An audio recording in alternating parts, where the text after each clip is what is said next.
Magic Brad on the Magic Brad Show in Synergy Cafe, and I've got a new friend that's just down 35W here from Minneapolis, living in Dallas, Texas, and his name is Angel, and the last name is Ribo. You there, Angel? I am here indeed. Thank you for having me, Magic Brad, and thank you everybody who's listening to us today. How was the weather down there? I understood you guys got some of our Minnesota snow down there a while ago. Oh, come on, don't remind me. That wasn't the worst thing, right? The worst thing was having no power for a long time. Yeah. So weather today is we have some clouds and it's sunny, and we were 49 at the beginning of the day. So probably right now we are over 50. You got the power back. Oh yeah. But the funny thing is that we're having internet outages. Oh sure. Yeah. So Also we have to get ready for that. Hopefully this will go smoothly. Yeah. Absolutely. No. I mean, the thing is, how to say this? You would never imagine that you would be 35 degrees inside your house. I mean, it's like crazy stuff. And how can we possibly do that? You see your breath? It was dark, so I don't remember. Well, Angel, I don't do these real long. I keep them kind of condensed. And Please, absolutely. I'm all about it. Please. Absolutely. Thank you. How long have you lived in Dallas? For 10 years now. Okay, deep roots. Yeah, it's a great place. It's a great place. Yeah, absolutely. And you're married and got kids? You're a single wife? I'm married. I have 3 kids. Okay. 2 live at home. The other one left already. So yeah. So I mean, we are excited. We love it here. We're very, very into the community. We are volunteers in local hospices, volunteers in the schools. So we are all in here. I mean, we love it here. We are north of Dallas, actually, in a place called Plano. And it's a that's where they make the tackle boxes, the fishing tackle boxes in Plano, Texas. It can be. I don't know. I should be a fisherman. Oh, the tackle boxes. Oh, okay. Oh, okay. Yeah. I think it's the second person that has told me that before. It could be. But there's so many headquarters of large corporations right now. So many things happening in the area that probably like the ones that have lived here, probably they are more like acquainted with former companies, like companies that have been Sure. Well, here forever. I'm 63, almost 64 years old. So I'm talking way back when I was a teenager going fishing. I remember I had a plastic Plano tackle box and wow. Okay. Plano. So who would have thunk it? So tell us a little bit about. I mean, let me tell you something. We've been here for 10 years, and there's places that when we came here, there was nothing built. Mm-hmm. And as you know, Texas is the second largest state in the union. Yeah. So there's so much space to fill, that we are in. I mean, it's amazing the amount of companies and headquarters that are relocating every single year. It's also fascinating how fast they can build buildings these days. Yeah, true. Yeah, it's not like brick by brick anymore. They take them big slabs and put them up, and poof, they got a warehouse. I agree. I agree. I don't know what's going to happen with the space, with the office space right now, with all the virus and everything. But anyway, people will figure it out. I mean, we're business people, so everybody figures out what to do with the surroundings. But it's a great area. It's an international area. There's people from many different places in the world here. Very important, high-tech industry. So again, multicultural. This is really a melting pot of cultures here in Plano, Texas. Do you consider yourself an entrepreneur? I do. In the business world? Totally. Yeah. You got that entrepreneurial spirit, and we will innovate and adjust. My background is in the event industry, events, travel, and tourism. Guess what? COVID doesn't like that. That said no. So I had to innovate, and that's why I'm doing a lot more online things like this, just staying out there, making it happen. So tell us a little bit about your business and what you do. Thank you. Absolutely. So basically, both corporate CEOs and established entrepreneurs, they hire me to bridge the gap globally for expansion and exposure. Basically, I help them grow or accelerate the growth of their businesses through strategies related to going global, basically. Mm-hmm. And basically, it's two very defined parts. One is, exposure. It's all about how do you get the right exposure in the right market at with the right target, right? Mm-hmm. And the other one is how to get, basically, it's more like business development. how to find the right clients or partners or partnerships or distributors or resellers. It depends on what service or product you're providing. So you work with a lot of different type of people, I'm sure. And Yes. do you run into like the old school guys that want to do like radio and TV because that's what works, and they won't innovate into a different way? Well, I haven't had that conversation, but I definitely deal with old school guys. And I think that everybody is so sensitive already about online, that, I mean, I have been offered myself to have a show on a radio station. But obviously then it's all about, I would have it if I could bring my clients on, and then I could help them, publicize their system, their products and services, right? So it all depends. It all goes down to the audience that you are serving. But I think that right now, even the older schoolers are really, they know that they have to be online. And to that purpose, actually, I use LinkedIn extensively. Yeah. I use as you probably have seen, I mean, I'm very active on LinkedIn. I have 27,000 connections. I literally interact with a few, over, now that I counted, it's over 1,500, almost 2,000 people on LinkedIn interacting every single week, literally. Wow. So yeah, I have it's where that's my world. It's where I, interact with everybody. Well, the reason I bring it up, because I'm in the event business, and there was a party supply store locally here, and the old school guys, they've been around for like 30 years or something like that. They wanted to do radio ads. They didn't really want to put money into this social media thing because they wanted to do the old radio. And you could take that money and you can really put it into a much better place online these days when you understand that kind of thing. Some don't. But it's a great way of thinking still, because so the question that I like, I'm not the person that asks, can we do this or can we do that? Like, close-ended questions. I'm more the kind of guy that asks my clients, my partners, I ask, how can we? Yeah. And I think that at the end of the day, the main reason why they wanted to be on radio shows or let's say the classic radio, is because of the human touch. And for instance, the other day I was having a conversation with an entrepreneur. He wanted me to help her launch a show online.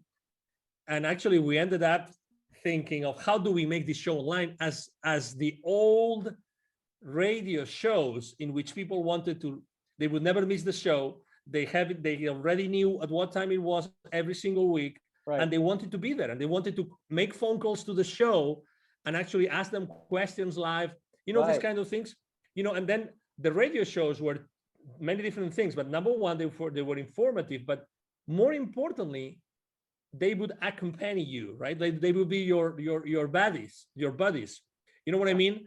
If you felt kind of alone or you didn't know what to do, you would go to those programs because you like the host or co-hosts, right? And it's a place where you wanted to be heard and you were curious about the questions of others.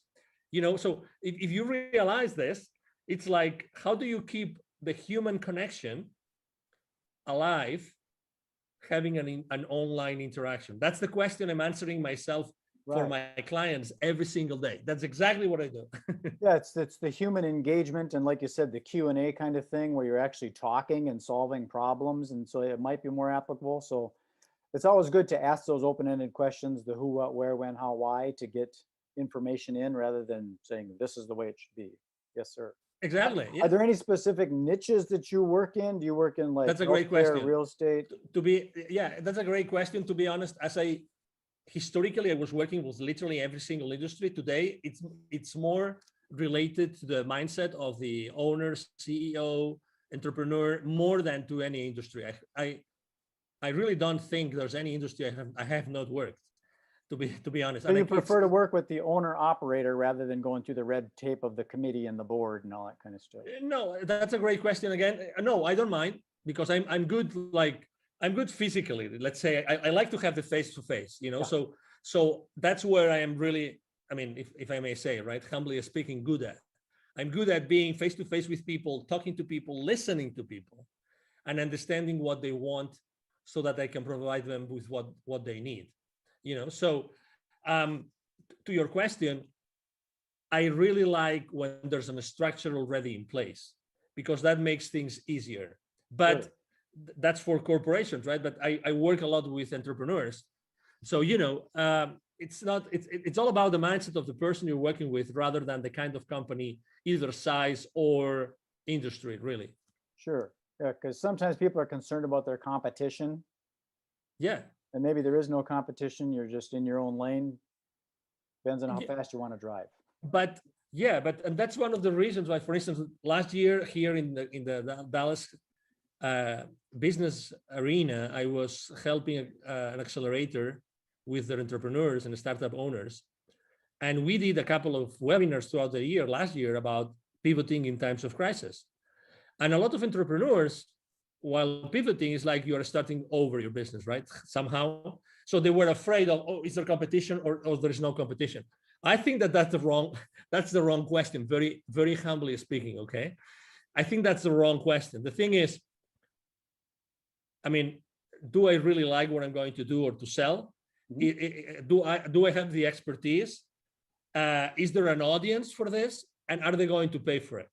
If you're able to answer those 4 questions, then the competition really becomes irrelevant. Because Correct. If you're able to do yourself, you're able to do something better than the competition, if there's competition, then you're going to thrive. So the question is rather not if there's competition, is how can I differentiate myself? And again, I also believe that the same way I told you before that I don't pick like industries, or I don't pick company sizes, or profiles. I pick mindset. I think it's the exact same way. I think that even if you provide the same service as someone else, I think that you are going to be, there's still going to be an audience, because people will like you as opposed to someone else. You know what I mean? I agree. So let's say you and I, we both provide the same service. By nature, there's going to be people that naturally will be attracted to you, and other will be attracted to me. Sure. Just because of who you are, even because of your physical appearance, the way you speak, your accent. I mean, there's so many variables. I mean, your experience in life, right? But there's so many things. I agree. So that's why I think that it all depends on how badly you want to do this, how really enthusiastic and passionate you are about providing a specific service or selling a specific product, rather than the competition. I'm very skeptical about cutting someone's wings because of the competition. Very skeptical. Yeah, I've never really understood the competition in business, because if you look at it, McDonald's and Burger King and Coca-Cola and Pepsi are still there. So nobody's won. There is no goal. There's no end goal like there is in a sports game, where there's a goal and a time that runs out. And there are more and more. It's funny that you mentioned this, because if you go to the central markets or to the Whole Foods markets and these places, you will see that there's probably like 4 or 5 more brands of cola, of cola, refreshment. Yes. There are already. And if you go, actually, I remember when I was still living in Latin America 11, 12 years ago, there was actually a very, very popular soda brand that was from Peru that was competing head to head with both Pepsi and Coca-Cola. And that was, again, 12 years ago, and they started 20 plus years I'm in ago. agreement with that. I think it's, if your mother and father competed, you wouldn't be here. Exactly. You got to work together. Which ends up, which eventually takes you to a place where, okay, so how can I collaborate as opposed to compete? I agree. Maybe so that's why there are so many similar ways. There. I'm building out a thing called the Synergy Collaborative, because that's what it is. It's working together. Figure out how can we don't want to take and share the pie, but let's make a bigger pie. So let me tell you something. So every time I speak about the main mistakes that entrepreneurs make when they start their own journey, collaboration is one of the main mistakes. Number 1, because it's a blind spot for them. Number 2, because they are afraid of it.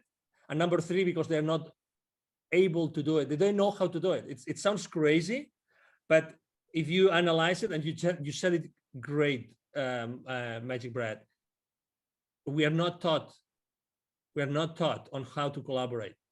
How many subjects did you have? How many periods did you have in your elementary or middle or high schools about collaborating. What's the right way for collaborating? Our brains are functioning with the left and the right. So we already got that good and evil and the black and white and the separation. You got to realize that there is a gray.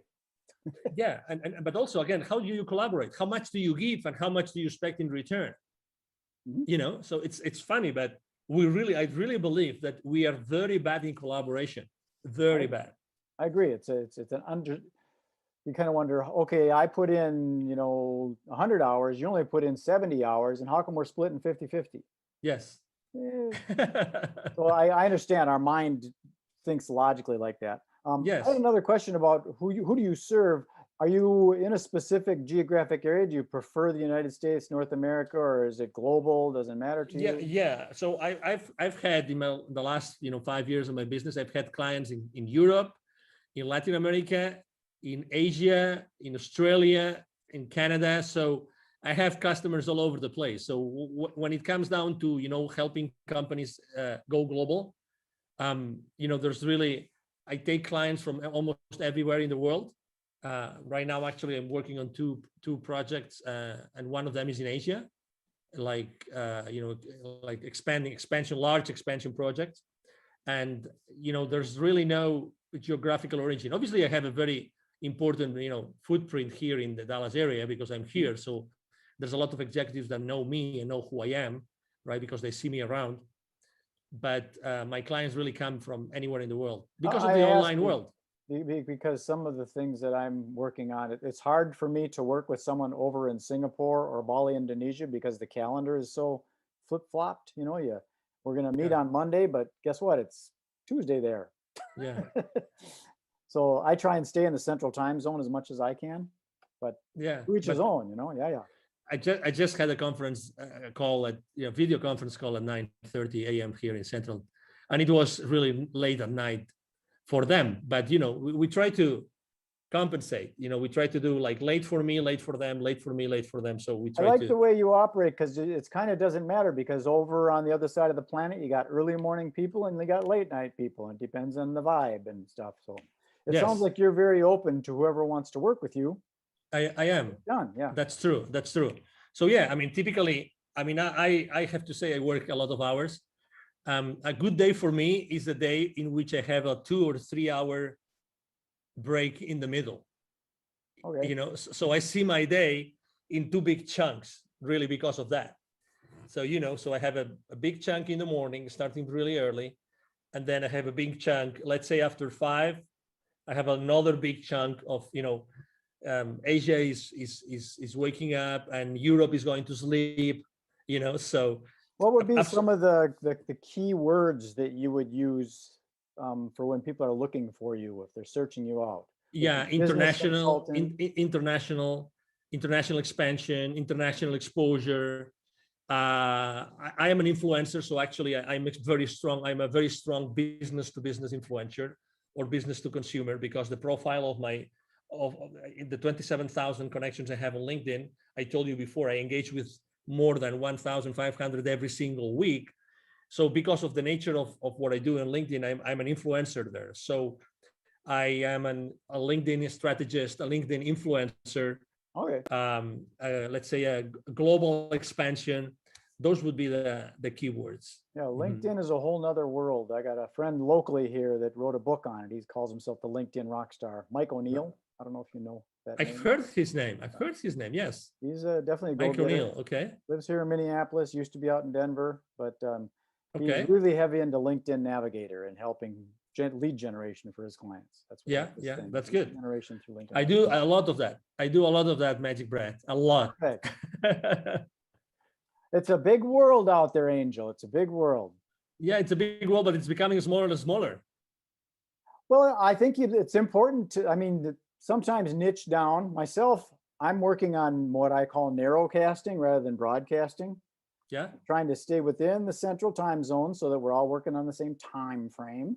And in the event industry, so I'm specific to the event industry, ideally right here in the Twin Cities. So suppliers of events and people that plan events. So I'm pretty niche down, but inevitably you get into this, oh, that looks interesting, I should sell that software to real estate agents, and you get lost sometimes.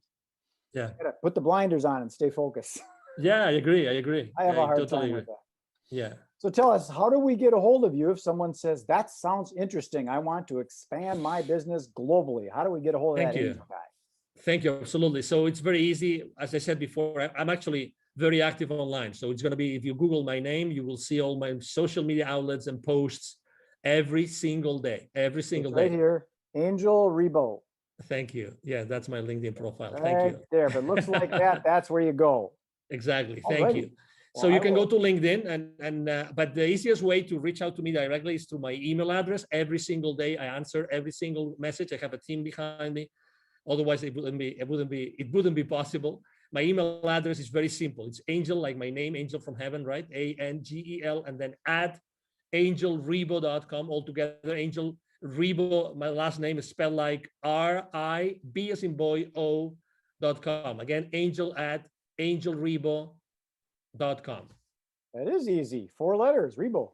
Yeah, very easy. Very easy.